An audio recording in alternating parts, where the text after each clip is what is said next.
8ನೇ ತರಗತಿ ಸಮಾಜ ವಿಜ್ಞಾನ ಸಮಾಜಶಾಸ್ತ್ರ ಅಧ್ಯಾಯ 10 ಮಾನವ ಮತ್ತು ಸಂಸ್ಕೃತಿ ಅಧ್ಯಾಯದ ಪ್ರಶ್ನೋತ್ತರಗಳು.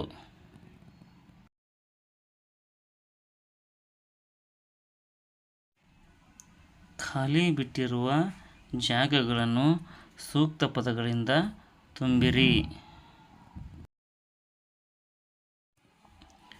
ಸಂಸ್ಕೃತಿ ಎಂದರೆ ಡ್ಯಾಶ್ ಎಂದರ್ಥ. ಕೃಷಿ ಮಾಡು. ಲೋಕರೂಢಿಗಳೆಂದರೆ ನಾವು ಡ್ಯಾಶ್ ಮತ್ತೆ ಮತ್ತೆ ತೊಡಗಿಸಿಕೊಳ್ಳುವ ಚಟುವಟಿಕೆಗಳು. ದಿನನಿತ್ಯದ ಜೀವನದಲ್ಲಿ. ಭಾರತದಲ್ಲಿ ಡ್ಯಾಶ್ ಯಲ್ಲಿ ಏಕತೆ ಕಂಡುಬರುತ್ತದೆ. ವಿವಿಧತೆ. ಕೆಳಗಿನ ಪ್ರಶ್ನೆಗಳಿಗೆ ಉತ್ತರಿಸಿ.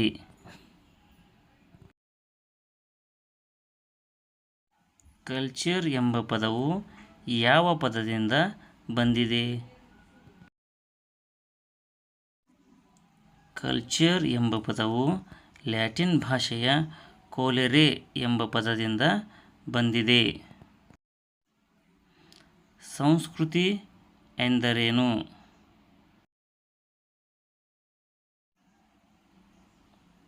ಮಾನವನು ಸಮಾಜದ ಸದಸ್ಯನಾಗಿದ್ದುಕೊಂಡು ಕಲಿತುಕೊಳ್ಳುವ ಜ್ಞಾನ, ಕಲೆ, ನೈತಿಕ ನಿಯಮ, ಕಾನೂನು, ರೂಢಿ, ಸಾಮರ್ಥ್ಯಗಳನ್ನು ಒಳಗೊಂಡ ಒಂದು ಸಂಕೀರ್ಣವಾದ ವ್ಯವಸ್ಥೆಯನ್ನು ನಾವು ಸಂಸ್ಕೃತಿ ಎನ್ನುತ್ತೇವೆ. ಸಂಸ್ಕೃತಿಯ ಗುಣಲಕ್ಷಣಗಳನ್ನು ತಿಳಿಸಿ.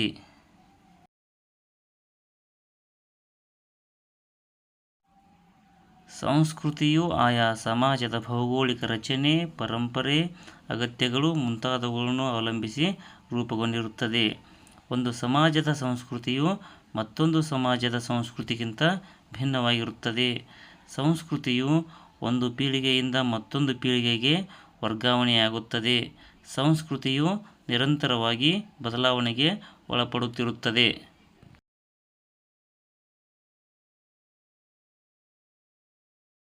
ನಿಮ್ಮ ಸುತ್ತಮುತ್ತಲಿನ ಪರಿಸರದಲ್ಲಿ ಇರುವ ಸಾಂಸ್ಕೃತಿಕ ವೈವಿಧ್ಯತೆಗೆ ಉದಾಹರಣೆ ಕೊಡಿ.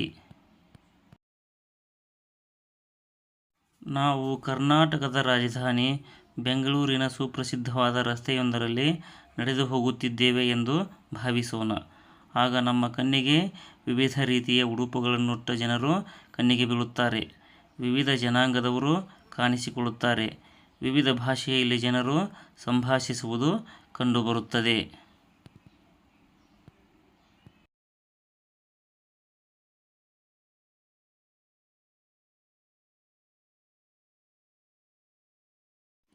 ಸಾಂಸ್ಕೃತಿಕ ವೈವಿಧ್ಯವನ್ನು ವಿವರಿಸಿ. ಸಂಸ್ಕೃತಿಗಳು ಬೇರೆ ಬೇರೆಯಾಗಿದ್ದರೂ ಸಹ ಒಂದು ಮತ್ತೊಂದನ್ನು ಗಾಢವಾಗಿ ಪ್ರಭಾವಿಸುವುದೂ ಕಂಡುಬರುತ್ತದೆ. ಉದಾಹರಣೆಗೆ, ಸಾಮಾನ್ಯವಾಗಿ ಗಂಡಸರು ಧರಿಸುವ ಪ್ಯಾಂಟು, ಶರ್ಟು ಇಂಗ್ಲಿಷ್ ಭಾಷೆ, ಬ್ರಿಟಿಷರಿಂದ ಬಂದಿವೆ. ಭಾರತದಲ್ಲಿ ನೂರಾರು ಬುಡಕಟ್ಟುಗಳು, ಸಾವಿರಾರು ಜಾತಿಗಳು, ಹಲವು ಜನಾಂಗಗಳು, ನೂರಾರು ಭಾಷೆಗಳು, ಹೀಗೆ ವೈವಿಧ್ಯಮಯವಾದ ಸಂಸ್ಕೃತಿಯು ಕಂಡುಬರುತ್ತದೆ. ಆಚಾರ ವಿಚಾರಗಳು ಎಂದರೇನು?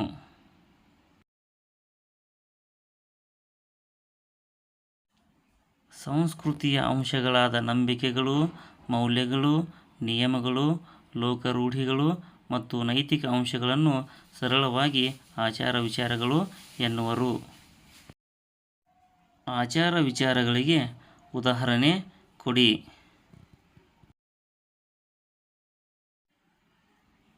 ಊಟ ಮಾಡುವುದು, ನಿದ್ರಿಸುವುದು, ಶುಭಾಶಯ ಹೇಳುವುದು. ಲೋಕರೂಢಿಗಳೆಂದರೇನು? ಉದಾಹರಣೆ ಕೊಡಿ.